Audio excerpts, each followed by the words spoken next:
to another episode of Inside the Recording Studio. I am Jody Whitesides, and with me as always is Mr. Chris Hellstrom. How are you today, Chris? I'm doing good, Jody. How about yourself? I'm doing pretty good. Was I smacking my lips already? No, I'm just making a reference to what we might be talking about in today's episode. Ooh, I see. Yes, we are talking about preparing our tracks for mixing. Yes, sir. So whether we're doing this ourselves or we're sending them off to somebody else to mix, these are good things to do. And this is something that you've always been a big proponent of. Yeah. For a fair bit of kind of doing this and mixing in a different template, that kind of thing, right? Well, I've not always been a proponent of it. I am a proponent of it now. Yes, but I would say probably for at least 5 years, maybe? Longer than this? I think it's longer than that. See? I mean, that's a lifetime of doing this. Yeah, I guess once you get past the 5-year mark, it's a lifetime. Yeah, I guess. So what are we talking about when we're doing this? Well, we're going to go through in detail here a little bit what we're doing. Both you and I are proponents of not necessarily mixing in the same project as we've done the writing or the recording. The same DAW file for those that don't know what he means, because not every DAW calls it a project. I'm trying to think of an exception to that, but I can't. But either way, okay, so fair enough. But yeah, so let's say the same project file or the same DAW that you're tracking in, you've done all your writing, you've recorded everything in one window. The things that we're about to talk about here, they will work even if you don't have the habit of starting up another song file or a project for the mixing duties. But these are good habits to have before you get going, because I know I can speak from experience that early on when you find issues as you're doing your mixing and you're compressing your vocal or whatever, and it's like, what the hell is that? So flying cars? Yeah. So we're going to try to alleviate this. But the first thing I would say, if you're opening up another song file, what are the benefits to you by doing that? By opening up a separate project file? Yeah, for the mixing, going from one to the next. Why would you not just mix in the same project file? Mindset. Yeah. Mindset is the first thing that comes to mind. The second thing is temptation, because having the song file that you've done all of your writing and tracking in as your mixing file as well leads to, as a biblical reference, Eve tempting Adam with the apple.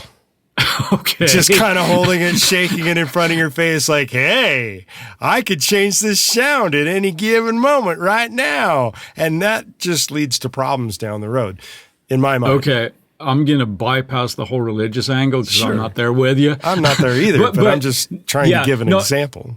Yes, that is true. It's very easy to go, oh, you know what? Maybe I should change the synth sound because I can, or maybe I should do this. Or yes, it can have the benefit, I agree, with defining your tasks. Now I'm doing this and get a little bit more of a different perspective of the song, I suppose. See, you've simplified what I was attempting to say. I think that's the first on the podcast because it's usually the other way around. Another benefit of doing it like this, and even if you don't move to a different project file, is it makes your archiving and backing up a lot easier. Yes. And that will make more sense when we get to talk into specifics here in the next half hour or so. Well, you're saying having a singular file makes it easy, right? No, not necessarily. I mean, I can go both ways because I know that today the workflow isn't necessarily as defined. So I know that there is a temptation of just, okay, everything is tracked. I'm good to go and start mixing here. And there's not necessarily anything super inherently wrong with that. Nope. But the tasks that we're about to perform and talk about would be valid even if you stay in the same project file or not. But I'm with you on the mindset. That sounds really, really like I'm talking out of both sides of my mouth here, but it's more the separation of the mindset, I think. But it's also obviously, if you're staying in the same project file, I'm assuming that you're going to do the mixing yourself as you've done the tracking. You're not going to outsource it. It's quite possible. But some mixing engineers will say, hey, send me the Pro Tools file. or send me the logic file, or send me insert DAW file. Right. But even if I'm going to do that, because I'm anal retentive, possibly, is that I will still, well, I know, but I would still do cleanups on that file before I send it over to them. Of course. Because it's the size of the file or anything, but there might be erroneous audio tracks and stuff that are not going to be used. I'd like to get rid of them just so that they can see exactly what's going on. But the tasks that we're talking about here are, on the surface, I think they're kind of obvious, right? But one would hope. One would hope. And if not, they should be obvious after you listen to this episode, I think. and hopefully they'll help out the workflow. And I know it certainly did for me. The big thing that I'm thinking about first is obviously things like comping tracks. If you have like multiple choices, whether it's whatever the instrument is, if it's vocals or guitars or whatever, do all the comping and have one track instead of all these little tracks. In the verse, I'm going to take number 8, and then I'm going to have take number 2 on the other one, right? Well, do all that comping so that you just have one continuous track or multiples, but comp the tracks. And that's an obvious one that I don't think that needs to be said, but I just said it, damn it. So. I can stand by that. Comp those takes, yeah. Exactly. And the other Unless you don't trust yourself to comp your own takes. Yeah, but I think then that's a different issue. Then you need to outsource that. Because I think if you're sending it to somebody to mix, let's say, and you're asking that person to comp the tracks for you, you can be harsh and say, well, that's not really that person's job. So what kind of emotion are you going across? It's one thing to ask for opinions, right? Sure. So, well, what do you think when I went up with a vocal here or when I stayed flat, whatever? But make those decisions before you even decide on mixing. If you can't decide on the tracks, how are you going to start mixing? Other thing is track organization. That's a big thing just straight off the bat. Right. So do you have an order how you like to have them laid out? I do. What's that?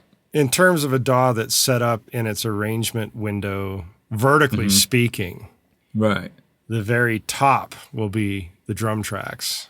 The next tracks after that will be the bass tracks, or track, depending on how you track it. Following the bass tracks, going down the screen, so to speak, guitar tracks. And then past the guitar tracks are any kind of stringed tracks, whether it's mandolin or ukulele or some other stringed instrument. From there, it goes to synth tracks or any kind of electronic track or soft synth track. Below that would be if there's any orchestral stuff. Then I would start grouping the orchestral section after that. And at the very bottom, and not to say that it's the very least, it is the vocal tracks. And I will do lead on top, backing tracks all the way down to the bottom. We've been working together for far too long because that's the exact same order that I do stuff in as well. Yes. And then to top it off, it's not just the organizational of doing that. It's also the coloration of the tracks. I will group sections of instruments to the same color of color. That just sounded really silly, but that's what I mean, in that all the drums will be some sort of yellow. All the bass is some sort of browns. All the guitars are some sort of blue. All the synths and stuff like that are some sort of green. Orchestral tracks will be some sort of purple. And my vocal tracks will be red. Yeah. That's an easy overlooked thing. I think it just helps your workflow because once you get a bunch of tracks lined up, it's not unusual to deal with up to 100 tracks on a session these days, right? Yeah, or more.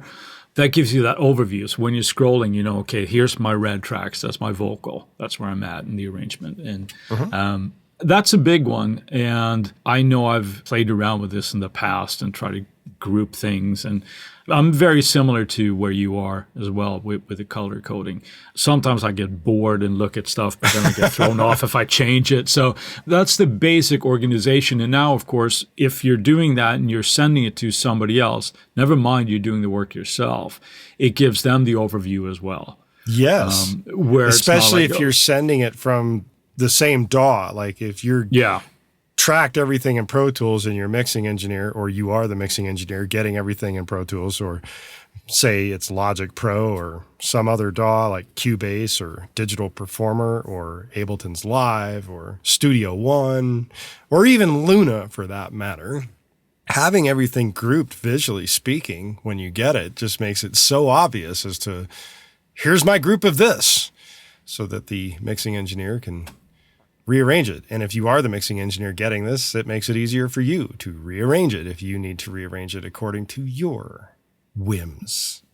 Absolutely. And that's the first thing that I tend to do, a little bit off topic, but if I'm receiving tracks from somebody, I want to make sure that I know what I have, and then I organize it in the way that I like to have it so that I can see it. And you know what else that we're kind of glossing over right now? What's that? Naming each track appropriately.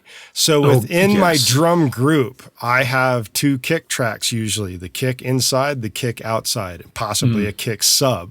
I will have snare top and snare bottom. Maybe there's multiple mics on the top and bottom.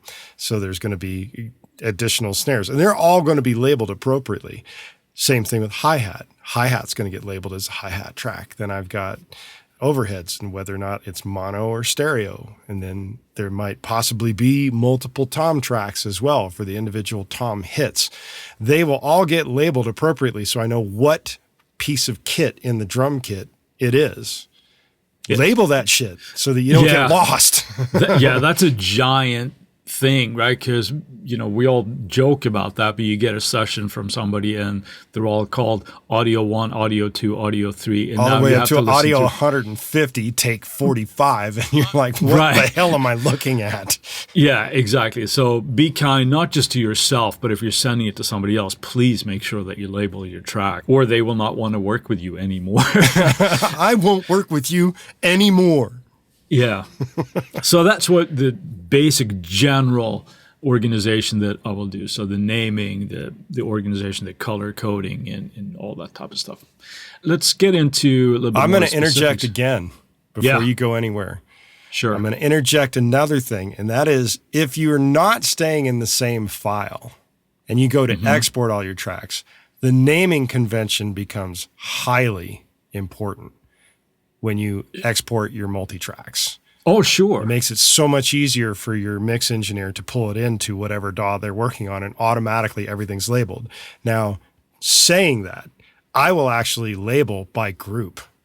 So I won't just say kick drum in, kick drum out, kick drum sub. I will actually insert a custom tag in front of it that says drum, drum, kick drum in, drum, kick drum out kind of thing. Drum, snare, drum, hi-hat, drum, so that all of them are grouped under drums. And that makes it easy. Same thing with guitars. Every guitar track will have the tag guitar in front of the name so that they all group together when it gets imported into the mix engineer's DAW. Yeah, I don't do that, but I see that because then the files are organized in their Finder or their Explorer if you're on a PC, right? Very much so. Right.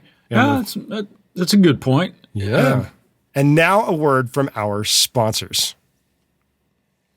And we're back. We're going to get into some bigger specifics other than just general organization. And what are some of our specifics? Start us off, Chris. Well, let's start with vocals. Oh, yeah. We've already dealt with the comping, obviously, but this is also before we start mixing, I will do any kind of tuning if necessary to make sure that I have a vocal that is as pristine and as good of a performance as it can be.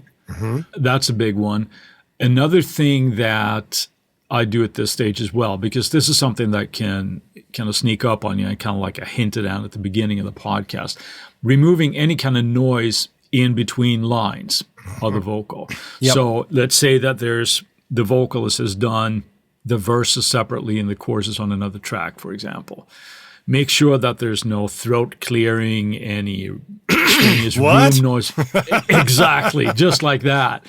In between the takes, because you might not hear them when you're just listening to the raw file, but when you are adding a little bit of compression and stuff, you're sitting there and you're trying to find out what the is that noise in the mix, right? Where is that? And it's the singer going like in between the takes, like or something. So get rid of all of that kind of stuff and pay special attention to right before and right after where the vocal line is. Or any kind of room noise. That could be leakage from headphones, that kind of stuff.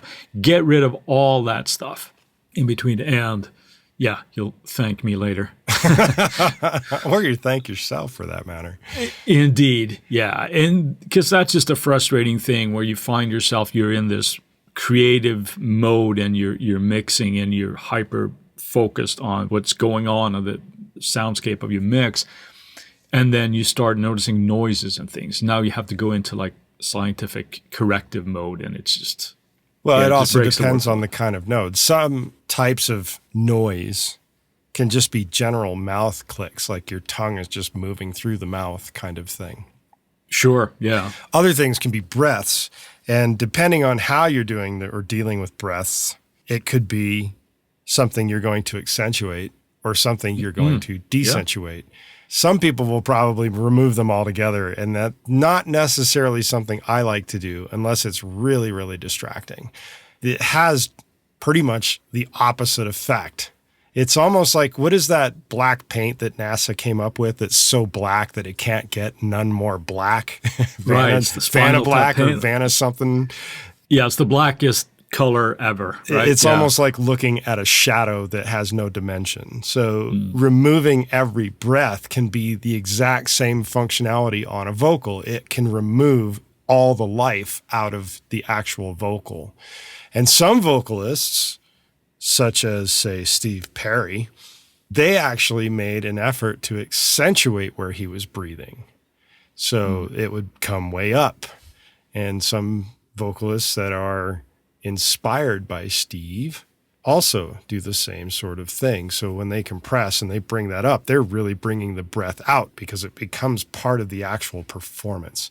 And that becomes a conversation that you have between mix engineer and vocalist to make sure that you're getting what you want or what they want in your mix.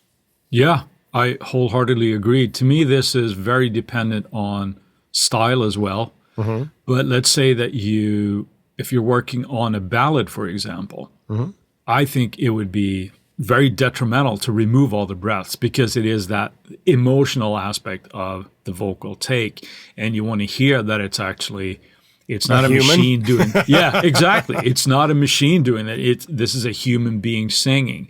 In cases if they're too prominent, the breaths, one thing I will do is I will change the gain of those. I'll just pull them down a little bit. And I will do this destructively as opposed to removing them altogether. But that is a very, very good point. I think we have to be a bit selective when we remove them. If it's a busier vocal and the singer has to take a quick breath in between two lines, that might be a case where I remove them. But that would also be dependent on the type of mix. If it's a more dense mix, I'm probably going to be more aggressive with the breaths of the removal. But the more naked it is and more natural, so to speak, I would leave a lot of the breaths alone. And then if they pop out too much, just do an automation ride on them or something. And now you know why when you're driving in your car and you're trying to sing along and you can't keep up with the same amount of breath, it's because Chris has removed the breaths. That's right. Wow, this singer didn't breathe through the whole thing. This is amazing. Exactly. Yeah, so we have to be careful there, but that process, again, is part of this for me. Kind of, you tune the vocal. Well, you've comped your vocal, you've tuned them, and gotten rid of any kind of noise, and possibly even time corrected. Yes, that's a big one too. And especially if you're going for some pure pop bliss, yeah, but you got like multi-stacked like BVs and things. I'll make sure that they're nice and tight because nothing can get more frustrating in a mix where you're losing that impact. But now we're going into a little bit more vocal tracking and things. But what's coming next? Let's just boot it right over. What's the next instrument? I'm thinking now in groups of like bass and or guitar. The biggest thing here for me is if I am using amp sims, if I want to print the amp sim at this time. That's usually a yes. But I always keep the DI there if something is not working in the mix. If somebody is sending me tracks to mix, I would ask them to do the same. Print a track with the sound that you have in mind and that you're kind of working with, but please give me the DI so that if something really isn't working and the guitar is too fuzzed out or whatever, I can make adjustments there. I think what you're also intending to say is that you're not actually using the DI track in the actual mix. You just want for the option to change tonality. Correct, but I actually have done both. But yeah, a little bit of clarity in there. But yes, generally 999 times out of 1,000, I'm not using the DI blended in there. But you could obviously do it if you need to. Here again, just as with vocals, removing noise in between lines or parts. And this is usually little string noise where the fingers are flickering on top of the strings or whatever. I would get rid of those. We've talked about before, if there's excessive like string noise, this might be a case for like RX or something to fix that kind of thing. Also for amp hum. Oh yeah, there's a lot of that. You can do that either with RX or make sure your gate is set properly if you need to use that. Very much the same, just kind of like a cleanup type of thing. But a good thing to have there is to have that DI to be able to go back to if something needs to be fixed. Right. Now drums, let's say that we're dealing with an acoustic kit that is mic'd up for recorded drums. What do you tend to do there? First thing I'm going to listen for is any phasing between the individual recorded tracks. Yeah. Yes, phasing can be a real issue, especially between the stereo overheads. And you want to make sure that hopefully you don't have any of that stuff. And if you do, if there's hopefully a way to correct that stuff by moving it by whatever sample forward or back on the particular track that you're trying to move and get the phasing removed from the situation. Right, and the phase reversal if it would be needed. Yes, right, also. well. That would be interesting to have like the left and right mics be out of phase. On that note, though, when you're going through this process, because I know what I tend to do, but I want to hear what you do. Where do you have your reference, if you will? Do you start with like the overheads and then go by that? Or do you start from like, when it comes to phase here, I'm talking, do you reference like your kick and your snare to the overheads, or do you do it the other way around? I would reference to the overheads. Yeah. Because that's where you're going to get a lot of your spatial reality outside of your room mic. If you've got room mic or mics going on, a lot of your room soundy sound would probably be coming from your overheads. And setting that to the phasing. Now, that makes it also slightly difficult, especially if you're comping takes of drums. Yeah. You have to be very, very careful about how you go about that, because multiple takes could have different types of phasing going on, and then that becomes a real nightmare to fix in the mixing process. So you hope that your tracking engineer is an absolute drum recording stud or studette. Yeah. The biggest thing I would see that though when it comes to phasing would be like if something is changed in between takes, which is a big no-no. Yeah, right? but it can happen. It can happen. Yeah, you knock the mic a little bit on the snare or whatever. And so that's something that you want to avoid, obviously. I'm with you there when you correct for phasing and time alignment and all that kind of stuff that I know both you and I tend to do, even if it's just 150 milliseconds or whatever. To me, again, it appeals to my anal retentive nature, but at least I'm eliminating one issue with that, hopefully. What's your go-to move when it comes to tom tracks? It's changed over the years. Yeah. Originally, I would literally cut them individually and remove any section that had no tom hit in it to silence. Yes. I don't do that anymore. Okay, what changed that for you? Spatial value of drums. Right. It just changes the quality of when the tom actually hits. It becomes a little bit too obvious that the tom has actually just made a hit, because suddenly the spatial relationship inside the whole kit changes. I don't do that anymore. I leave the track going. I might do like a light gating that's not 100% pulling it to silence, but it might pull the individual room sound that you're getting off of the rest of the kit from a tom mic, maybe down 10 dB or something, just so it's there, but it's not gone. So you wouldn't gate it out completely. You would just sort of like not unless it was an like absolute sloppy mess. Right. If it was an absolute sloppy mess, I might consider it. I will generally take out all the information. Basically, what I'm trying to say is I tend to cut out tom hits. Yeah. But this is a little bit dependent on the style of the track that you're doing. I find that works best if you have more of a dense track. And if I'm doing more of a rock track, it tends to be a little bit more of a hyped sound anyway. So I find that works best for me, and I can treat them, and I don't mind them actually popping out a little bit, because all of that kind of stuff is going to be present in the overheads as well. That's the way. Yeah. Well, it's actually, I would prefer if I didn't have any of that in the overheads. I would love that, because you hear that, Superior drummer? No, in Superior you can. No, I know, I'm aware. Yeah, when you're miking an actual kit, I like the idea of having things separate, because it just solves so many issues with bleed and stuff. It makes it potentially a nightmare for the drummer to have to perform 2 takes, that kind of thing. But anyway, that's a drum recording, and we talked about that with Chris Alice and stuff in the past. Yeah, so I like to do that, but that's a judgment call. If you have some track that is going to breathe a little bit more, I would probably leave them in. This is part of the process for me when I'm cleaning up drum takes. I might also do some slight corrective EQ at this point.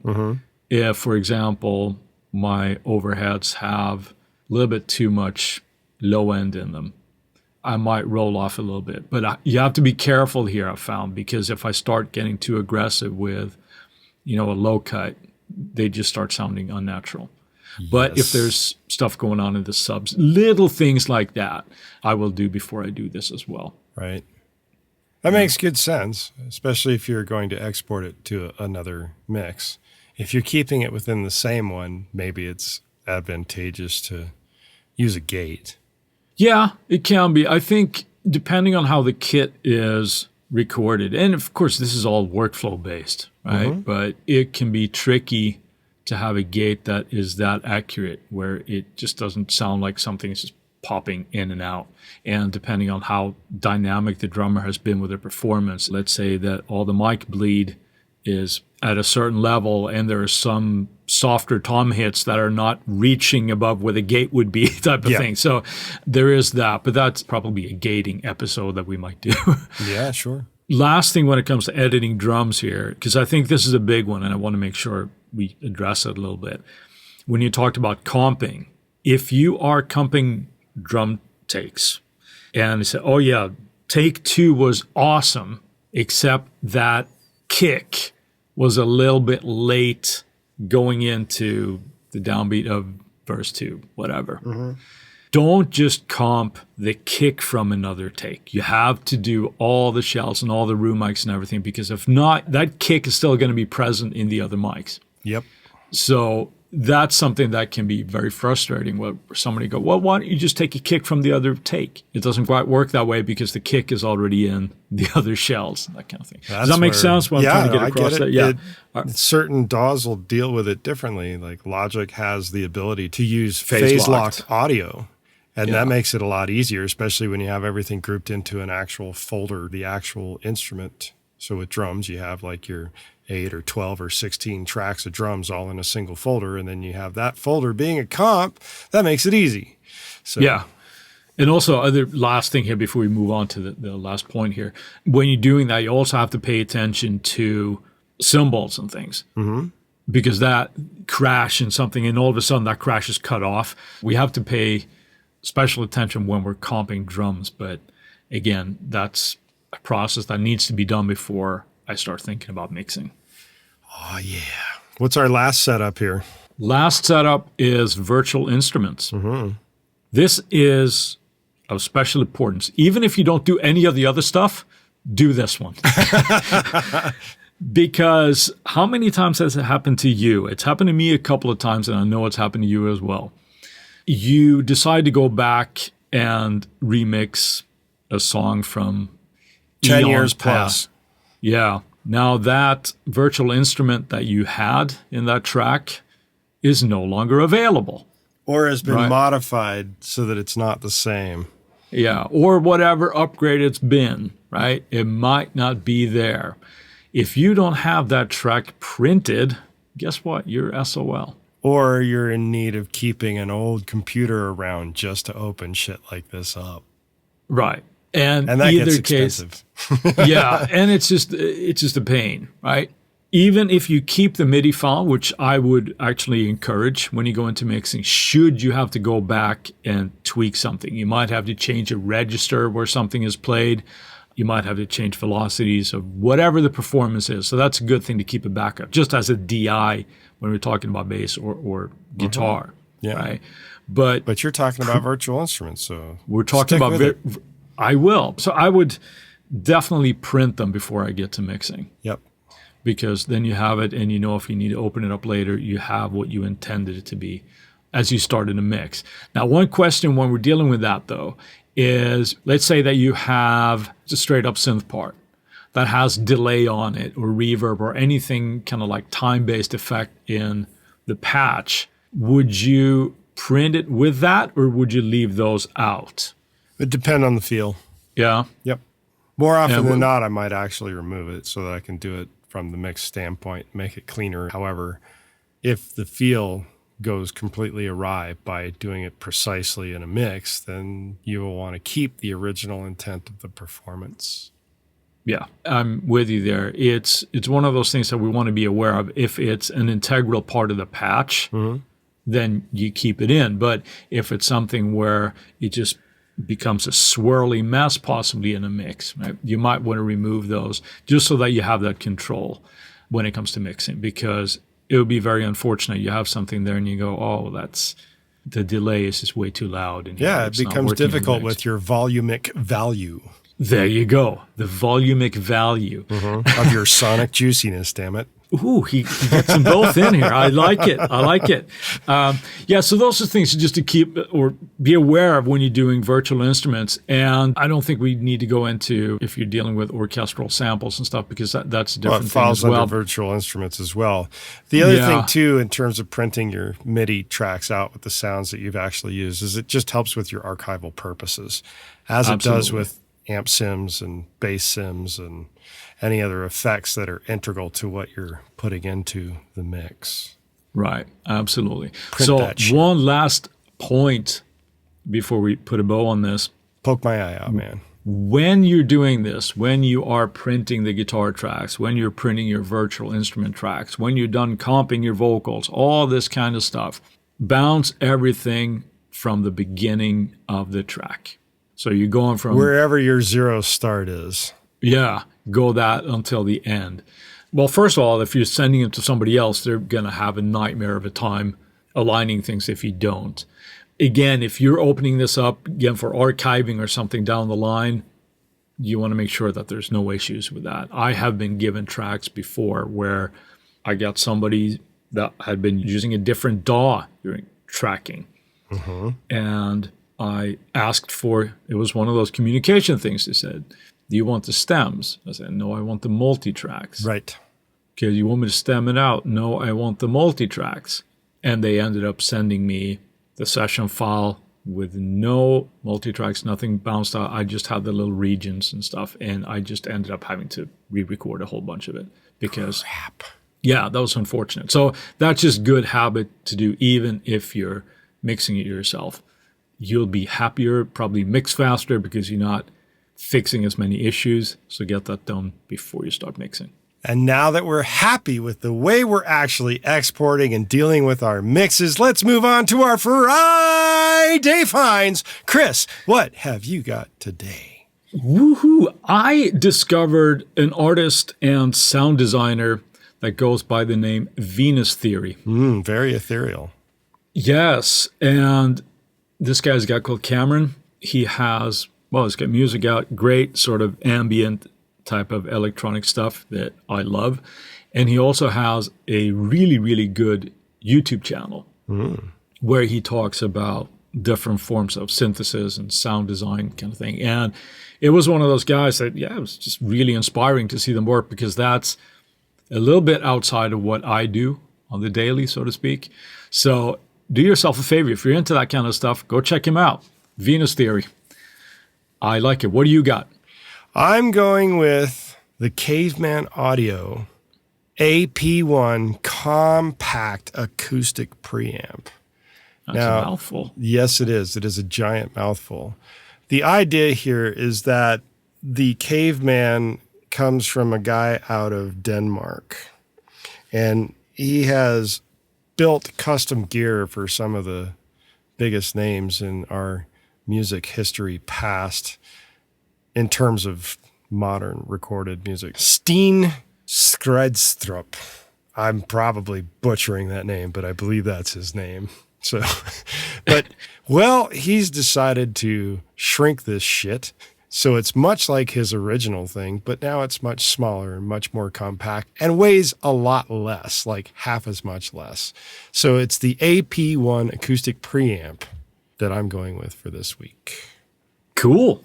While we've got your attention, we ask that you go to InsideTheRecordingStudio.com and sign up for our mailing list. Doing so will get you weekly reminders about the Tuesday tips when they come out, and we'll make sure you don't miss any future episodes of the podcast. Send us an email at goldstar, GOLDSTAR, at InsideTheRecordingStudio.com with the phrase Mix Prep, and you'll get something cool back in your inbox. If you have a topic of suggestion for Chris and I to explain in a future episode, contact us at the contact page and we'll put it into consideration for a future episode. And with that, I'll say, see you next week. Thanks for listening, people. I'll talk to you later, Jody.